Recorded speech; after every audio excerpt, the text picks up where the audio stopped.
You're watching us on this special interview on Multisports, and our guest tonight is someone who is making waves in the world of football, establishing himself as one of the leading transfer gurus. This is somebody, here he is. MS, our guest tonight is Cherno Samba. Thank you for having me, MS. Good to have you always. Thank you. Good. The last time you were in the Gambia, it was about your book. Yeah. You wrote, titled, Cherno Still in the Game. Yeah. We had a nice chat. We're having another one today. But this time you are in the country on a different mission. But it's still Cherno in the Game. Absolutely. Still in the Game. It's a title that my daughter, my first daughter, picked out actually. We were just sitting down on the table and she said, look, you're still in the game. So it just makes sense to be calling it Still in the Game. So I'm here now and it's a different project that I'm here for. All about the scouting to get players equipped and ready for the next of where they need to go. The book made headlines. The story in it, very inspiring. Yeah. What motivated you to author that book, Cherno Still in the Game? Basically just my life, my story. My life is very well documented, as we all know. I was not looked after rightly. I was not looked after properly. So I had to go through all many different things. And the reason why I came up with a book was two things: to help the next generation of players, and also to educate these players to make sure that, you know, they don't do what I did to not to get to the top, and obviously to all the pitfalls of the game as well. So this is just to help the next generation of human being itself, not just players, because sometimes I walk on the street and people that haven't even played a game come to me and say, listen, I've read your book and it changes my life. So to hear that was the inspiration to do the book. Okay. And now you are back in the Gambia, but on a different mission. This time as a scout and a transfer agent for your agency, which is Spokes Global Sports. Tell us about the agency. It's an agency that was found in Germany. The person that found it he then became, at latter stages of my career, he became my agent. And it's an agency that's very known in the world. They're the first one that found Mo Salah from Egypt to Basel, England. So it's an agency that, you know, I came into it in terms of as a shareholder. So me and my partner owns the agency, and all we try to do is just to help the next generation of players. I always there's two agents: a transactional one and an agent that will run the race with you. And the transactional ones are those ones that just all they care about is money. They don't care about the players' well-being. They don't care about the players, you know, everything. Whereas the one that will run the race with you, which I call myself, is the ones that care about the player. And I can give many examples as we go along. So this is basically why we are who we are. Tell us about the agency. How strong, if I can use that word, is it in this competitive world of football market and of course sports football agency? Well, as we know, in any industry, to have relationship and contacts is vital. You understand? So I'm fortunate enough to have these relationships because most of the people that are in the football world today, I play with them, played against them, or did my coaching badges with, or, you know, met somewhere. So these are the people that are in position of power. So what that means is I can tap into my relationship because of they know who I am, I know who they are, and it makes it a little bit easier. So in terms of competition wise, that's basically it. You know, we are who we are because in any industry that you're in, you need the right people to get you to the next level. And especially football and sports, it's who you know. Basically, simple as, and we've got abundance of that, so therefore we can tap into our relationship and make things happen. And we have seen you scouring around the world for talents in recent years and of course months. It was Nigeria recently, Ghana, before that Zambia. Now you are in the Gambia for a scouting mission, the first by Spokes agency. You had a 5-day scouting mission at the Technical Training Center. How did it go? Very well, very, very well. Very impressed with the talent that we've got here. I knew there was a talent here, but I'm not surprised, but I'm surprised a little bit in terms of the quantity of talent. And this is something that I'm so grateful for Why should you be surprised when yourself, when a talent like you is from here? Yeah. So, it's like... And before that, we had the likes of Biri Biri. Yes, absolutely. But, in football, you have to be realistic, because out of 100 players, there's only probably 5 players that's going to make it. So there are talents, but then you have to see the right talents, and sometimes, it's easy to be okay, but then for me, it's always the best. You cannot settle for less, and you cannot settle for number 2. So the reason why I said I'm surprised, because there are players that I've seen here that can go all the way to the top at the highest level, and it's so many numbers. That's what I mean. So to see that is a joy. The players are very good, very disciplined. They turned up on time. They were very, most of the time that they were there before us. So that shows you the testament of how hungry they are to make it to the top. So unbelievable. The clubs that I bought, they were very, very impressed. They were very, very happy with the talent that we've had. So now we just need to move that and take it into action, which we already start doing that already. So you'll see movements in the next weeks, months, and years to come. During the scouting mission, you had the chance to look at hundreds of players from nearly 24 football clubs in the country, from the first, second, third, and of course football academies. Yeah. How impressed are you with the talent pool? Very, very talented players. However, where they're playing, the infrastructure is not the best. We got to be realistic here and be sensible. It's not the best, so therefore sometimes you can see that their touch could be a little bit better, but because of the balls have to bounce, so therefore you can see that they need the right infrastructure. But in terms of talent-wise, there's no question about it. I'm very, very, very impressed. They're very comfortable on the ball, which is a very important thing to have, because when you go up there, you have to be comfortable on the ball, because if you're not comfortable on the ball, you'll struggle. So to see them at this age so comfortable on the ball and so direct and decisive, it's a testament to our football. Now, it's up to us now to nurture that, help them, guide them, so that they can go to and push on to the next level, because they are not finished articles. They need to be polished, obviously. But all in all, I'm very happy with what I've seen so far, and the clubs have been happy as well with what I've seen so far. The talent is there already. There are some little details that they need to develop on. The talent you've seen, how confident are you that they can easily break into the European leagues, the top European leagues, which is of course your target? It's not easy. Make no mistake about it. You can have all the talent in the world. If you're not disciplined, if you don't eat right, if you don't sleep right, you're not going to make it to the top. You have to sacrifice. So they have got the potential, they have got the prospect of going all the way to the top, but they have to work hard. And by working hard, with a bit of luck and with the right people around them, then they can go to the next step. But without this, make no mistake about it, MS, they will not get to the top. That's just facts. And I've seen players where they had abundance of talent, where by the time they were 19, 20, they were never heard from again. Because why is that? Because the discipline is wrong. The mindset is wrong. The people around them are not the right people for them. So it comes with a lot of baggage and a lot of things to get to the top. It's not easy, but the most important thing is they've got the raw talent. Now they have to work hard with the right people, and inshallah, God willing, they can have a better career in their lives.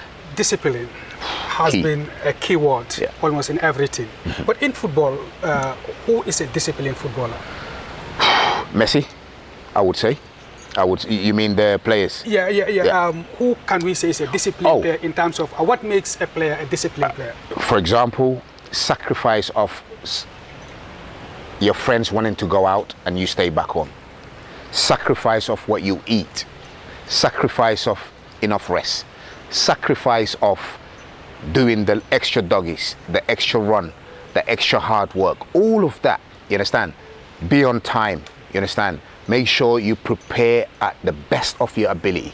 This is the discipline, you understand? And if you don't have this, you will struggle. So you've seen the greats of Messi, Cristiano Ronaldo. People realize and people find out why they're still at the top, because they are disciplined. They are hard-working players. They sacrifice everything. So you've got to do that. So discipline can come in so many different ways, but my prime examples that I use are these key, which is you have to be there on time, you have to sacrifice your sleep, you have to sacrifice what you eat, you have to sacrifice going out, because sometimes you're going to have friends and people that's always on your ears, let's go out, let's do this. Listen, this is what you want, you have to put the work in, because if you don't, you will struggle. Good.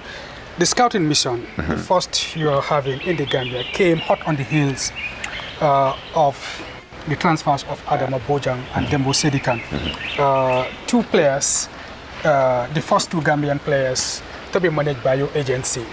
And we'll talk about Adama later on in the interview, but his talent must have inspired or motivated Spokes to come and see for themselves whether we have the likes of Adama, the Yankuba Mintes, the Ibrahim Kolis, that you can fish out from the Gambian League. Absolutely.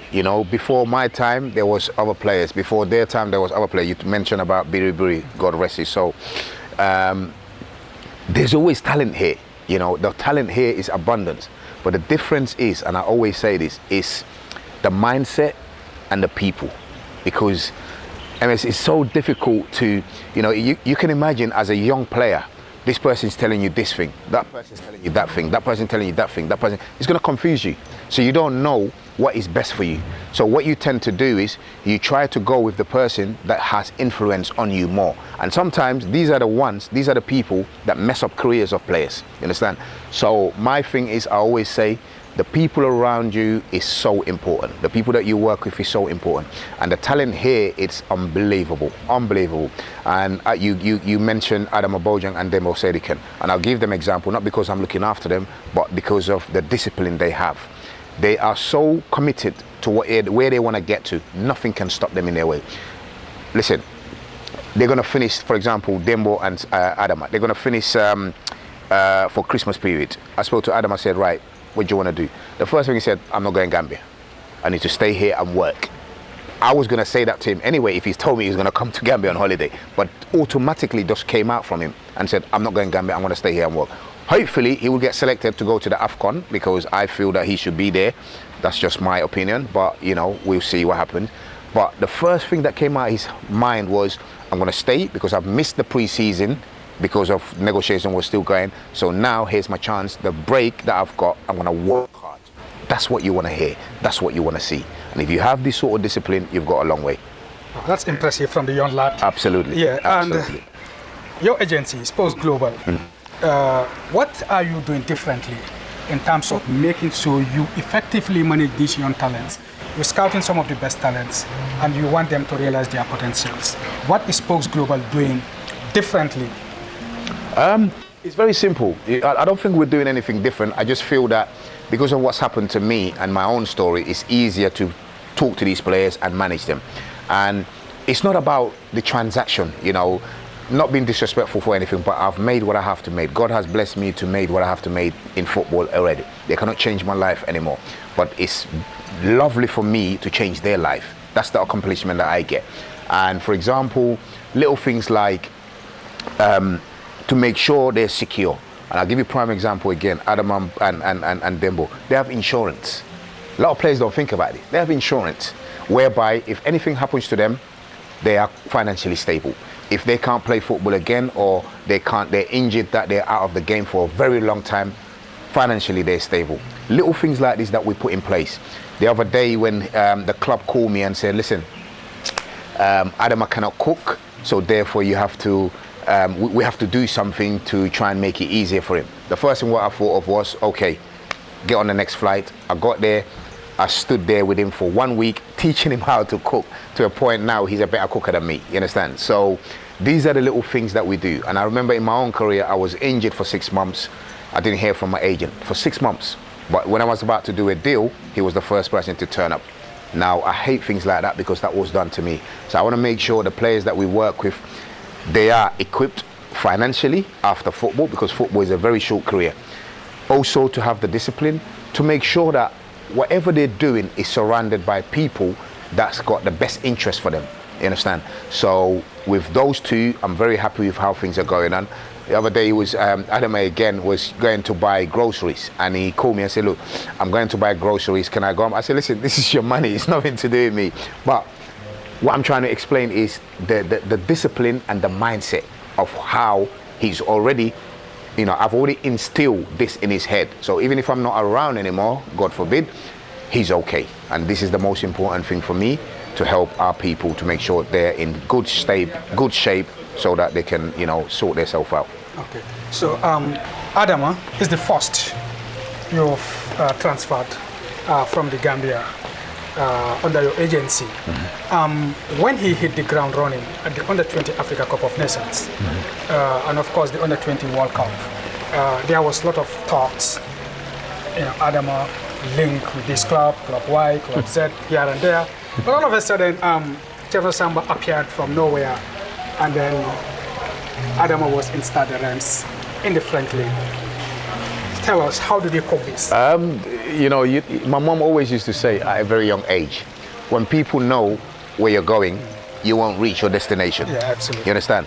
So I was always the person that I don't say anything, I do my work and then let the people talk. They were talking about clubs that I've not even spoken to. They were talking about clubs that I don't even know. You understand? So the only two clubs I've spoken to, and I would categorically tell you that, is Manchester United and Chelsea. Those are the only two clubs that I've spoken to. You spoke to them? I spoke to them. Okay. You understand? And the reason why I did that, I had my own reason why I did that, which I'm not going to reveal here. But all the clubs that they were talking about, none of it was true. I heard some of these online papers. I don't even look at them because people tell me about them, and that's how I know. I don't even watch what they're doing. It's just they don't have no grounds of basic knowledge to do. They just copy and paste. I don't have time for that. I don't want to waste my time on that. But all I can say to you was, I had to make sure there was no room for error. You understand? I had to make sure this was done properly, and I wanted Adama to be in a place where he can develop. The development is up to him. I've put him in a place where I feel and I believe he can develop, and you can see that already. You know, people are talking about he should be playing already. He was going to go and play under 19s. Within 3 months, he's been on the bench consistently and made his debut in League 1. Not many Africans do that. I don't know any Africans that do that. But that's people for you. We just know what we're doing and we follow it, and that's what we're doing. And in terms of the club, I feel if you look at Stade Reims, they develop players and they move them on. They develop players and then move them on. You understand? So I feel that this was the right club for him to develop, and then, you know, we see what happens in the next couple of years. Okay. You spoke highly of the lad when you signed him, likening him to the likes of Didier Drogba. What makes you have so much confidence in Adama? Because of his discipline. Very simple. He's got the talent already. The discipline. Yeah, because of his discipline. He's got the talent already. He works hard. Adama works so hard, you know, and that alone, you've already won already. You understand? And with him, he can score goals. He can score goals. Adama's a goal scorer. So if we leave him alone to develop, we will have the likes of Didier Drogba of Gambia, Samuel Eto'o of Gambia, Sadio Mane of Gambia. You understand? But we need to leave him alone, let him develop, and then we will see the best of Adama. Adama is someone that he works hard, he's very shy, but when he's on that pitch, he's a monster. You understand? He's got the frame already. They're working on his diet right now. They're working on his physique. They're working on his mind. He's learning French. All that, you know, you can imagine as a young boy, just, you know, I remember when I was 19 and I went to Spain. All my life I lived in Europe. But even when I went to Spain, I was lost.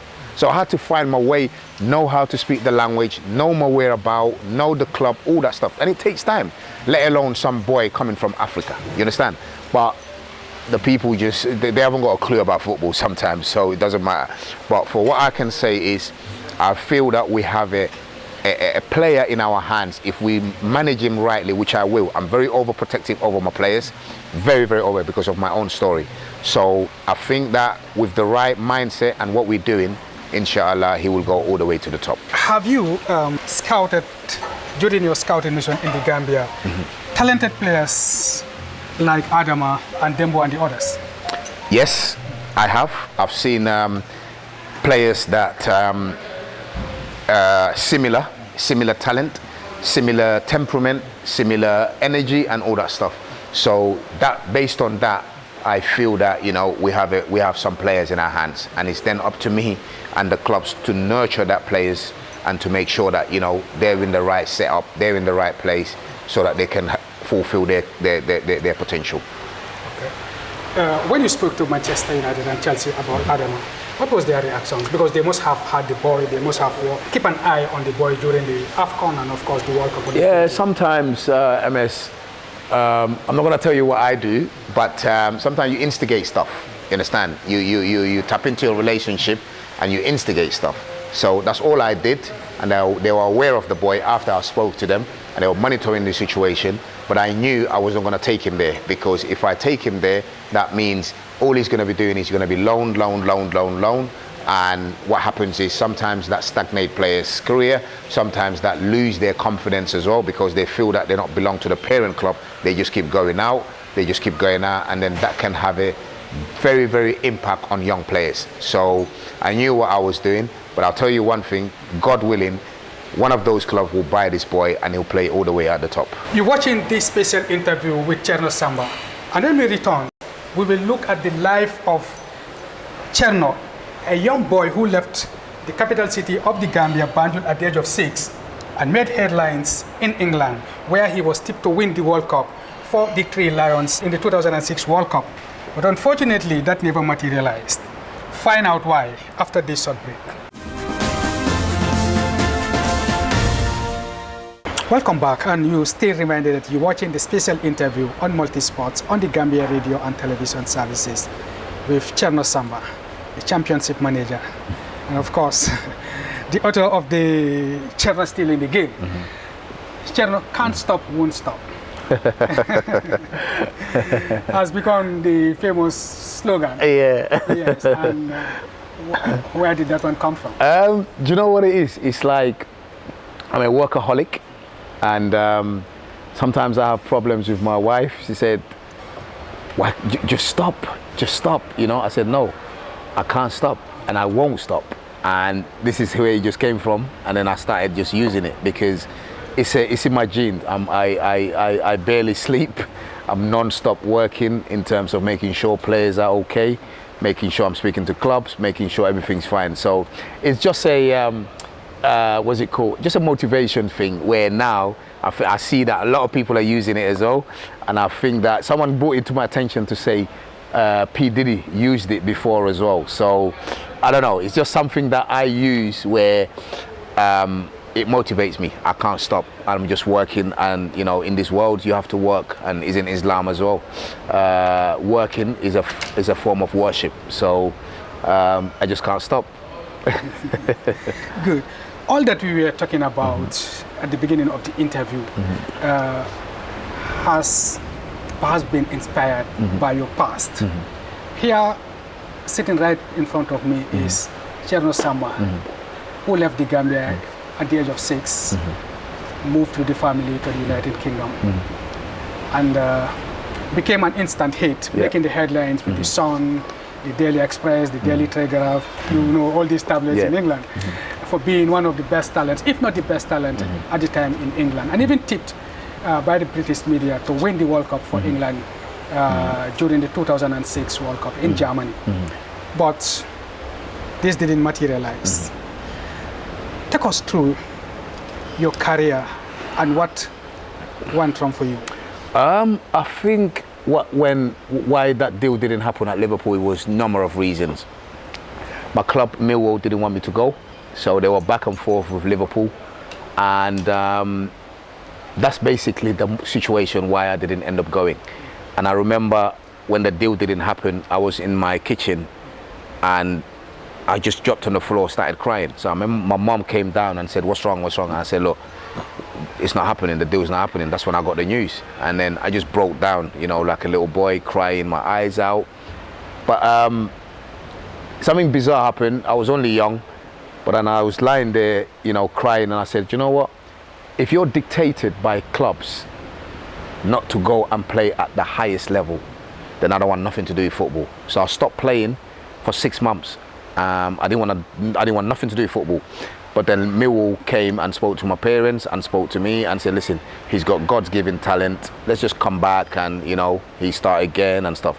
But then while I was crying there, I said, if I was to stay back in the game, all I cared about was financially, I want to be stable for myself and for my family. That was the motivation after that.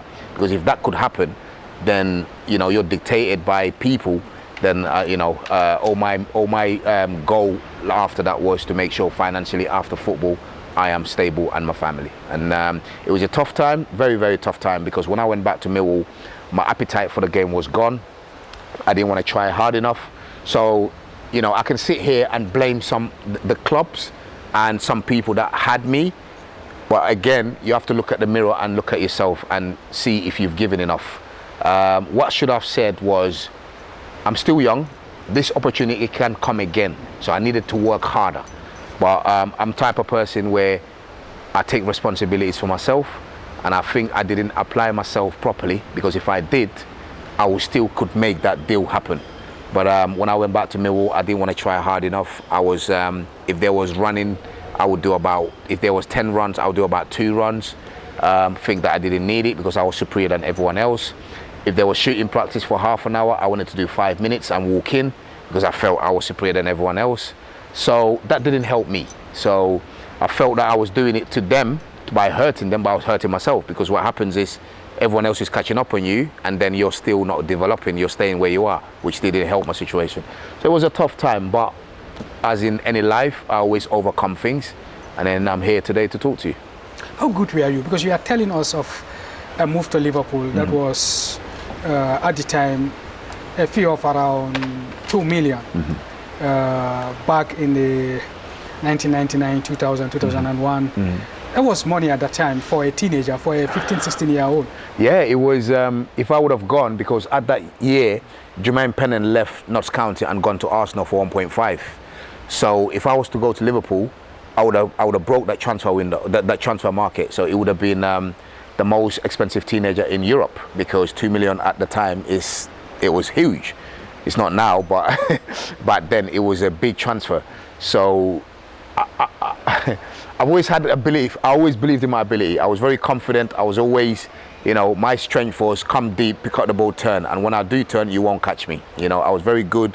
I used to always model myself with the real Brazilian Ronaldo. You know, I always looked at him how he played. So he was my idol growing up.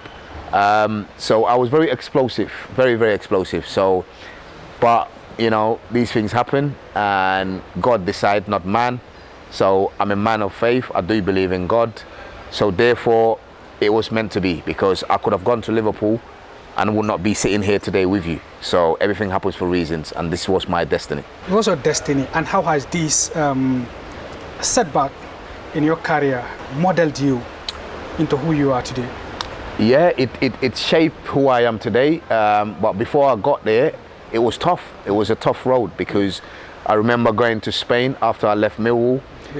With Cadiz. And my apartment was looking over the beach. I was getting paid very well. Just like how we are seeing. Just like how we are seeing. Exactly. The smiling coast, you know. It's beautiful. Yeah. So I was paid very well. The food is nice in Spain. The weather is nice in Spain, like Gambia. So anyone would say, what do you want? You've got everything you want. But I was isolated. I was hurt. I was bitter. I was angry, because what happened was I kept thinking about the deal at Liverpool, and I see all my peers who, for example, the likes of Wayne Rooney, when under 17, I was the one that was playing and him on the bench, seeing him breaking through at Everton, doing the stuff that he's doing, seeing all Michael Owen moving on, all of these players moving on, and I was stuck in a place in Cadiz, and I felt isolated, I felt hurt, and I felt bittered. So I wanted to commit suicide. I'm not happy and proud to say that now. I used to take tablets. That was how serious it was. It was. To the extent of committing suicide. Yeah, it was. You know, sometimes, MS, you don't realize until you're in situation. So people can say what they want to say, but there are certain things when you're in situation. Listen, I regret doing this. I'm ashamed of saying it. I'm ashamed of doing it, because, as I said, I believe in God and I think everything happened for a reason. But until you're in certain situations that mental health get into you, you won't know. And So with the age at the time. exactly. So I used to take so many tablets from the club, and I just wanted to sleep myself through it. So one day, one of my friends came, and when we used to go training, normally I'm downstairs waiting for him. But this time he came and he said, "Hold on a minute, this is not Cherno. Call it faith." He came upstairs, knocked the door, nobody answered. He broke the door in, and when he did, he found me lying there because I took so many tablets for myself just not to be here. Then once I found out, I woke up from hospital, and I hated myself for doing it. And I said to myself, this is not me, this is not my character. I'm a type of person that I'm very chirpy, I'm very, outgoing and believe in God. So, but then from there, my whole life changes. I looked at life in a whole new perspective. So, and I think that's why I am where I am today. Interesting. That was the turning point. You tried to revive your career. Yeah. That took you to Cadiz and other clubs. You even represented the Gambia at national level. Yeah. But then came the point when football started giving its back to you, and then you started thinking about life after football, and you went into coaching.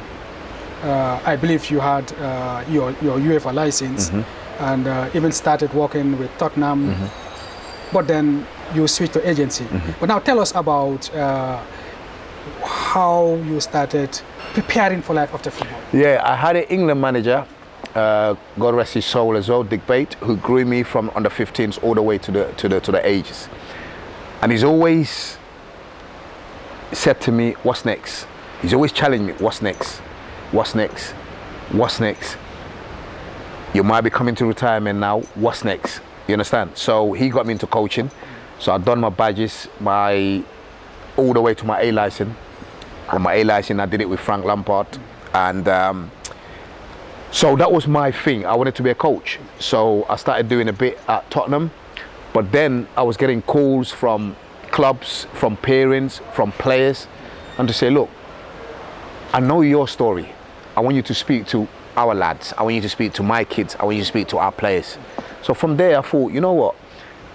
This is actually what I want to do, because with a player representative, you're one-on-one with a player continuously, as I explained to you earlier about Adam Abojang, cooking with him, teaching him how to cook. So I love that side of things. So then I made the transition between a coach to a player representative, and I'm loving every minute of it. And it's just to give back. It's just to run the race with these players to make sure they don't go through what I went through. They don't have to go through all the obstacles that I gone through, because I can guide them. There's not a better person to guide these youngsters than myself, because I've been there, I've been in the system. I know what it takes to get to the top, and I know what it takes not to get to the top. So it makes sense for me to do the transition from being a player, coach, and then now a player representative. You once told me you once had a dream of coaching. Do you still have those dreams? Look, when I came with it, because we've never qualified for African Cup of Nations or World Cup or anything apart from Zone 2. So my ambition was, when I go into the coaching, was to make sure one day I qualify Gambia to the African Cup of Nations or World Cup. Now it's been done twice, which is fantastic. I love it.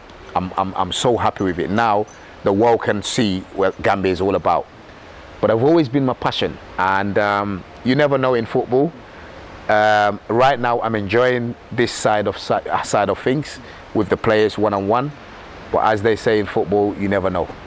You never know. Yeah. Hopefully those dreams can come back. You never know. Have you applied before? You did? I've never applied before. I didn't think it was right at the time when I was coaching, because I cannot make the same mistake as a player and make the same mistake as I'm growing up. I always believe as you're getting older, you should minimize your mistakes. So before you run, you have to crawl first. You have to crawl. When you're born, you crawl, you walk, then you run. If you get up and start running, you're going to fall down. So I've always based this philosophy on myself. So I wanted to smell the grass. I wanted to do it the right way this time in terms of coaching. Work with the top coaches like Mauricio. Work with the top players at the highest level. Smell the grass every day and be equipped for the next stage, which was back then to manage Gambia for the national team, to make sure that, you know, they get qualified for the African Cup of Nations or World Cup. However, this is the side I'm in now. I'm enjoying every minute of it.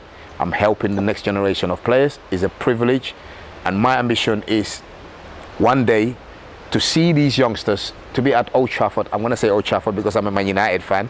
I'm not going to say Liverpool, Anfield, because you're a Liverpool fan, which I know. You know, one day we'll sit down in the stadium, me and these players and their families, and we'll look at each other and say, that's our boy at Old Trafford. That's the accomplishment for me. And hopefully, inshallah, that can happen one day. What would it mean for you to have a Gambian player play at Old Trafford, the Bernabeu, or maybe, okay, let's say play for one of these big clubs? You know, it would be, I'll probably retire. I genuinely mean it. From my own player, you mean? Yes, from the players that I'll probably call it a day then, because that's, I'm actually, you know, putting myself in the pressure here. But if that can be achieved, I'll probably say, do you know what? I've achieved what I wanted to achieve for these youngsters. There's no way else I can take these players. I've already done it. I've took a player to Man United, but that's another national. Sorry, that's a Slovakian. So to do it with a Gambian player, that would be the ultimate for me. Now you are back with a keen interest in Gambian football. I know you always have a keen interest. You invested in Samga. Yeah. You played for the national team, but now you back with another different interest in Gambian football. How would you assess the development of our game? I think it could be improved. I always believe there should be a professional league, because that helps the players, and the infrastructure has to be right. You know, we talk about the government, GFF all the time. They have to come and do the infrastructure. How about the private sectors? You understand? You go to England, it's not just the FA or the government that puts into football and grassroots football. It's private people.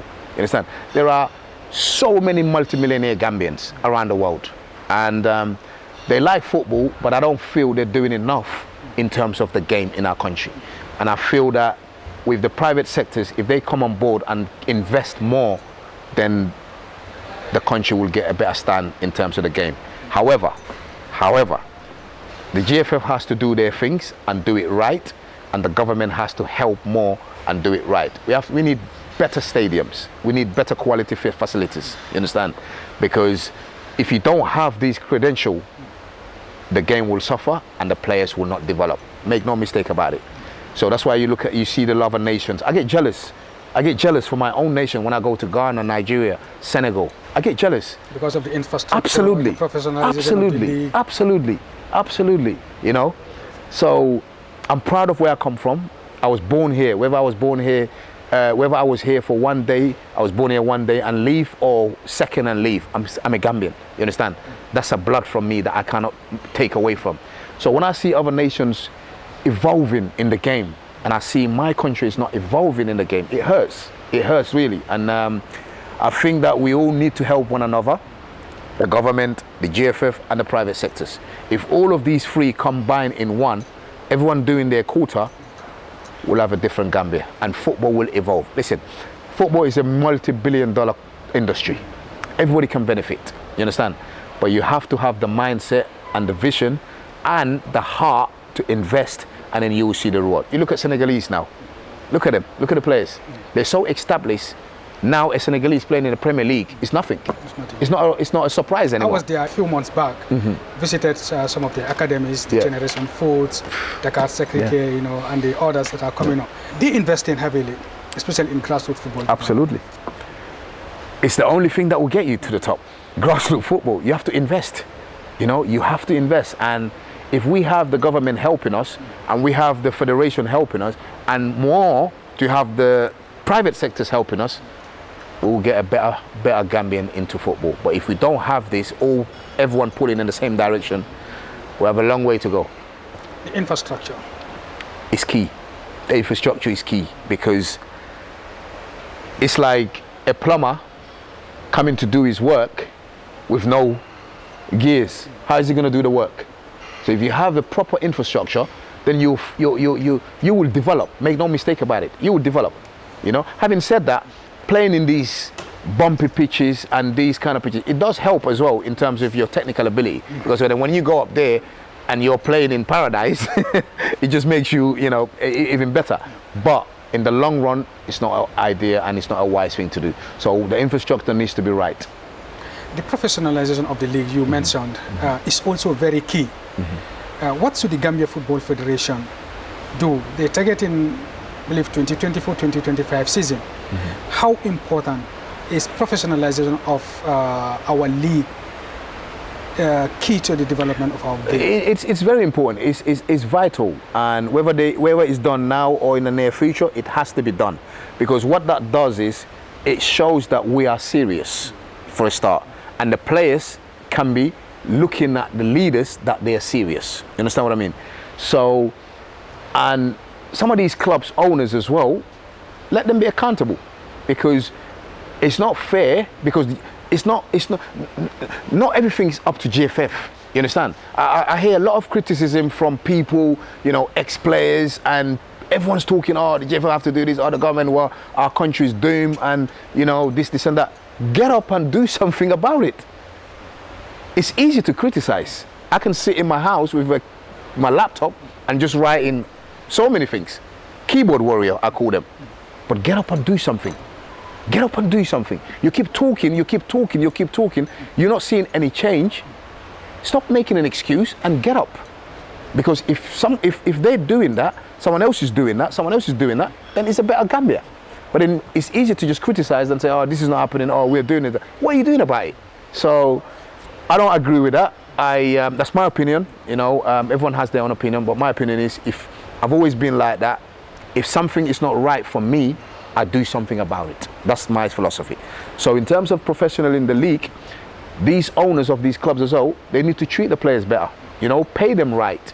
You understand? Pay them right, because they are not slaves or anything. They're working. But the initiative has to come from the football governing body to make sure that the clubs are able to properly restructure themselves. Absolutely. Absolutely. Pay the players, have good salaries for them, better treatment. Absolutely. And fine them if they're not paying the players. Because we have that. We have this thing called PFA as a players' union. So if they're not getting their wages, PFA come into effect. You understand? So all that's why I'm talking about professional league. And there's so many whole of it. There's so many things that needs to be sorted out. Because if it's sorted out, I'm telling you, it will be consistent of World Cup, African Cup of Nations, and many players will leave here and play at the highest level consistently. That's why you see Gambians, it's like a yo-yo. They go, fall down. Go, fall down. Why is that?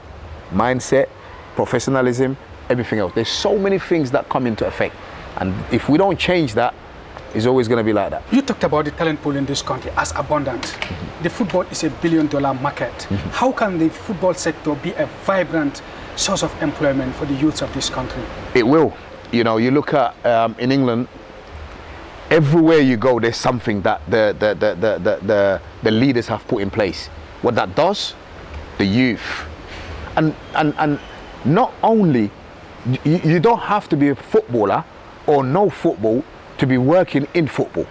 You understand what I mean? So they need to create these kind of institutions so that anyone, women, men, male, female, young, old, can have a work. You understand? You look at the FA and you look at some of these clubs, some of the secretaries are all women. They're all women. They've never played a football. You understand? So if you have to build a nation, everything's evolved, especially in football. And if you don't use it wisely and quick, you're behind. The African Cup of Nations is just under a month away from now. The Gambia in a very tough group, alongside defending champions and neighbor Senegal, Cameroon, 5 times African champions, and Guinea-Conakry.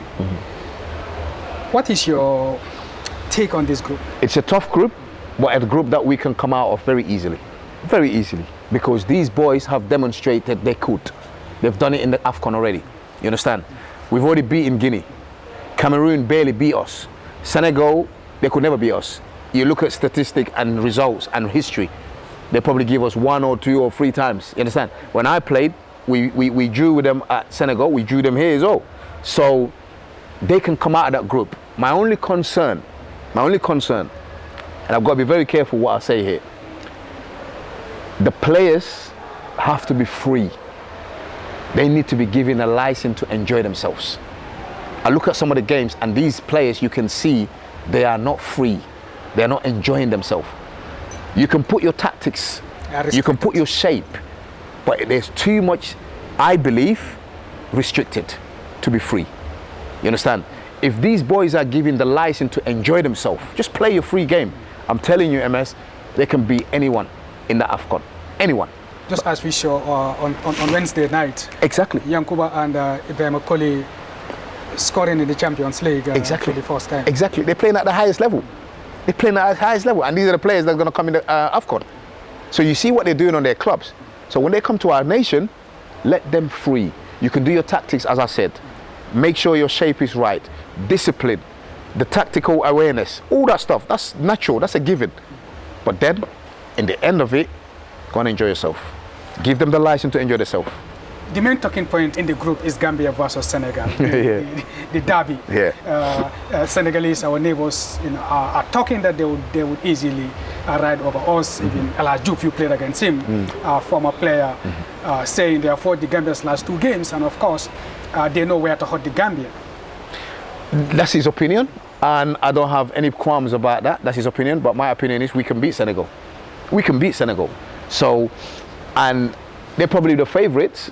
That's what they think. But I think with the players that we've got and the offensive players that we've got, we can hurt any team. And I genuinely believe we can beat Senegal. Genuinely believe it. Because if you look at Gambia, they're always, against tough opponents, they always come through. You look at the situation, even when I was playing, we remember we beat Tunisia in Tunisia. 2-1. I scored one of the goals, by the way. And I think Sana Nyasi scored the other one. We beat them 2-1. So we've always beat top opponents. So again, my concern is I just want them to be free.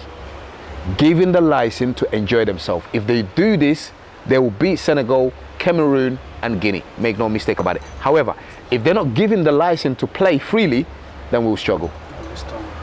Cherno, now I want to put you on the spot. Okay. Yes. I want you to name us your best 6-a-side in world football. Have you done one before? I've done one before, and I've put players in that I've played with and played against, and they wasn't happy. So I've got to be very careful again this time. You're definitely putting me on the spot, MS. Let's have your best in football history. Then we can come to. Okay. Yeah. So I'll put Peter Schmeichel in goal. I'm a United fan, and I've grew up watching him.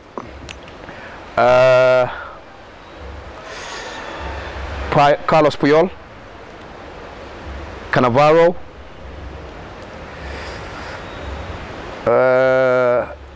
Messi, Ronaldo, the Brazilian Ronaldo, and myself.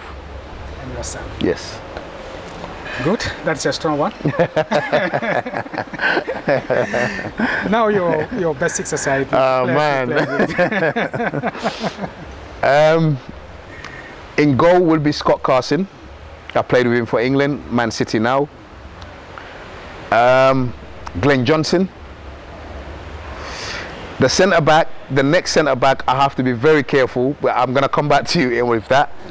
I'll have David Bentley, Wayne Rooney, of course, and myself. The last centre-back, I'm going to give that a miss because there's 2 players that I've played with at the highest level, everyone known, but I cannot pick one because last time I picked one and the one got upset, and then now I have to be careful what I say. Well, Cherno, finally, I've seen you still attached to Gambian roots. Yeah. You can see the lamb and all those things. You played football, even though you left the Gambia at a very tender age 6. Did you play football in Banjul? Yes, of course. I was born in Halfdai, and there was a big, massive field there. I was there 24/7. You know, I'll go in there very clean. I'm coming out very dirty. You understand? So I was just there non-stop coaster. That's all I could remember. But it was something that I'll never forget. So yes, there was a big field there, and I'm always there 24/7.